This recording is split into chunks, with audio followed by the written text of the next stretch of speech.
What's happening, everybody? Pure Salvation here, and today we're going to be looking at a mod called Swords Plus. If you haven't noticed already by the title, it adds swords into Minecraft. But unlike other mods that just change the damage and durability of their swords, this mod actually adds unique abilities to each of its swords, which makes this mod stand out from most others. So it's given that there are a ton of new swords added into this game, so my goal for this video is to make sure that you guys don't get lost in all the crafting recipes and which sword does what, so hopefully I can do that for you guys. So let's look at this chest right here. Here's all the base items that you need to craft pretty much everything in this mod. Yeah, I know it's a lot, but you know, some are used more often than others, so just keep that in mind. And this chest right here shows all the new items that are added into this game. As you can see, here are all the swords, some bows, and the miscellaneous items. So let's start off with the most important crafting recipes, and that would be the empty hilt, which is crafted with iron and leather, a tempered edge, which is crafted with 3 iron, and of course, if you couldn't tell, this will give you the handle of a sword, and this will give you the blade of a sword.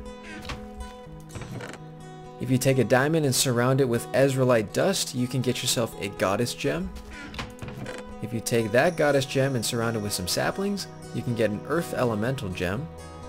And if you take that goddess gem and instead of saplings you use water buckets and surround that, you can get a water element gem. Replace the water with lava, and now you can get a fire element gem. Use glowstone instead of lava buckets, and you can get yourselves a light element gem. And if you surround your goddess gem with soul sand and ender pearls, you can get a shadow element gem. Oh no, rain. Alright, so if we look back at this chest, we can see all the gems that we just saw, and as you can tell, goddess gems are stackable while the other elemental gems are not. And as you can see, some of them are glowing while others are not, and that just means the ones that are glowing are fully charged and ready to be crafted into swords, while these guys aren't. And that's the thing, some of these swords that you need require these elemental gems to be fully charged, so you're probably asking yourself, well, how do you charge them? I'll show you. Let's see if we can go into this creative menu, grab ourselves one of these. You just gotta right click, and bam, it turns into a fully charged elemental gem. But it makes you a little bit weary and delirious, which means you're gonna have to take breaks between prayers, and that's what it's called. You pray with your gem and you fully charge it. That's it. Pretty cool, right? So many of the swords in this game actually can be upgraded from a basic crafting recipe, but we're gonna take a look at those later. We're gonna start off by looking at the solitary blades, which are just, you know, swords that have a simple crafting recipe and you get your sword. So there are 5 of them, as you can see right here, and let's take a look at some of these. So if we take an empty hilt and a tempered edge and we put a spider eye in between, we can get ourselves a Venal rapier, and its ability is that it kind of works like a cave spider in the sense where when you hit a mob, it is poisoned just like a cave spider would do to you if it attacks you, and yeah, it just pretty much works like that.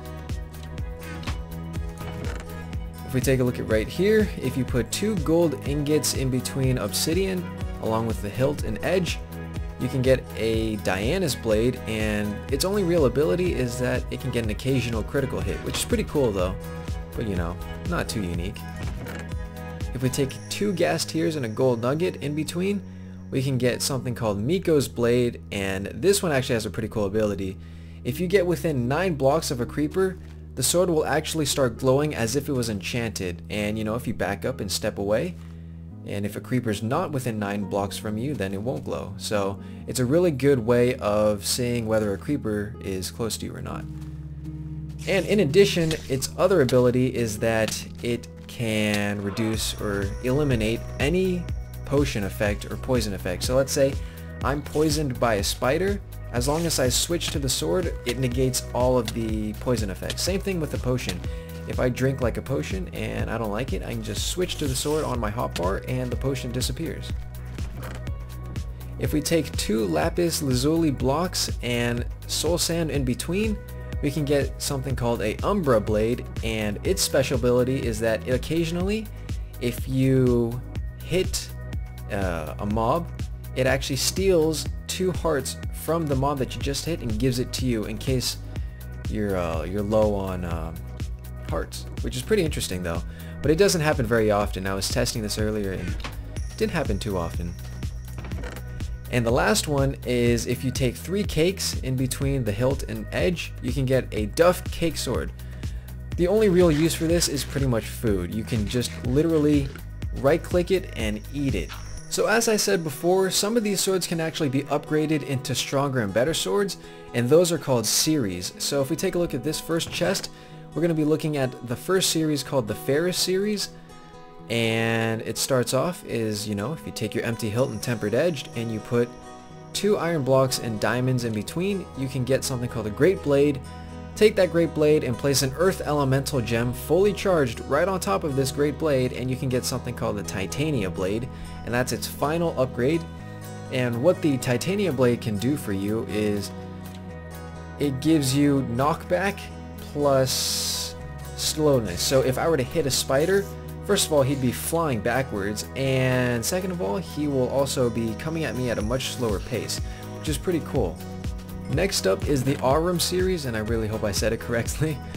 But yeah, you take your empty hilt and tempered edge, and it's pretty much the same crafting recipe as before, but instead of iron blocks, you use gold blocks, and that'll give you a caliber blade. Take your caliber blade, place a water elemental gem. Keep in mind, of course, these are all fully charged gems. You take that water elemental gem and you put it on top of the caliber blade, and you give yourself an Arturia blade.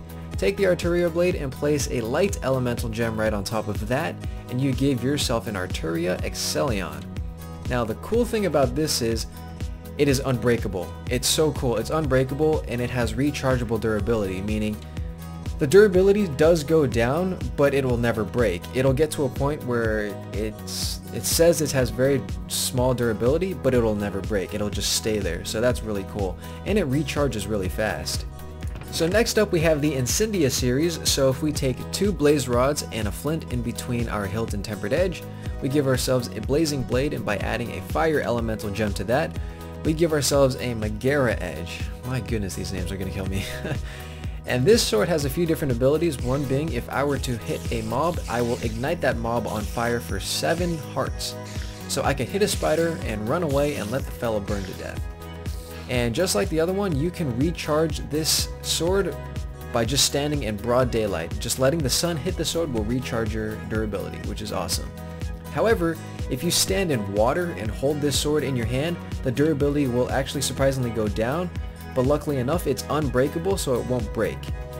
And another way to recharge its durability is if you right click a lava source block. So yeah, 2 different ways of recharging your durability. Pretty cool. Next up we have the Taboo series, and if we take 2 diamond blocks and an Eye of Ender and place that in between our hilt and edge, we give ourselves an Aeon blade, and this actually has some pretty interesting aspects. First of all, it does 20 hearts of damage, so it's insanely strong, and unfortunately it only has 10 uses, so it's really fragile in terms of durability. However, its special ability allows you to have a temporary durability barrier. Meaning, let's say I've been using the sword and I only have 1 use left, the sword's about to break. If I right click the sword, I give away some of my life, and I give the sword another 10 uses. So it's really cool, and the sword will glow, meaning as long as it's glowing, the sword won't break. So that's really cool. So next up is the Goddess series, and if we take 2 cyan dye and a glowstone dust in the middle of our hilt and edge, we get a Goddess blade. And if we add an Earth Elemental gem on top of our Goddess blade, we get a Sacred Goddess blade. Place a Water Elemental gem on top of that, and we get a Divine Goddess blade. Place a Fire Elemental gem on top of that, and we get a Chosen blade. Add a Light Elemental gem on top of that, and we get the final Blade of the Hero. Now this sword is just flat out unbreakable. It doesn't suffer any durability damage or anything like that. It's just unbreakable. And interestingly enough, it'll actually heal you despite your hunger, even if you're starving or whatnot. No matter what it is, as long as you are holding the sword in your hand, it will heal you, just like as if you were on peaceful. So it's pretty cool. Maybe a little bit slower. Also, if you are at full health and you hold the right click until your sword is glowing, it'll give you a temporary boost of 2 extra hearts of damage. So in addition to swords, you can also craft some bows, one being the diamond bow, which is crafted with a diamond, 2 iron, and 3 string. And also, if you craft a normal bow and add 2 feathers in the corners, you can give yourself a swift bow. Now, in comparison to the normal vanilla bow, the diamond allows you to shoot much farther and faster, while the swift bow is pretty much a machine gun. So one more thing this mod has to offer is that you can repair your tools, your vanilla Minecraft tools, with something called tabulite dust. So that's pretty cool. So that's pretty much it for the video. I hope I was able to make this mod simple and easy for you guys to understand, and if I did, and if you're feeling pretty generous, feel free to leave a like and a comment and let me know how well I did. And if you haven't already, hit that subscribe button and become a member of the Salvation Nation, but it's up to you. I don't want to force you to do anything. And if you want to see more mod videos, be sure to check the link in the description. It should be the first link, and that should take you to a playlist with a ton more mod reviews that I've done. And yeah, with that said, I hope you guys enjoyed this video, and I will see you guys in the next one. Alright guys, take care.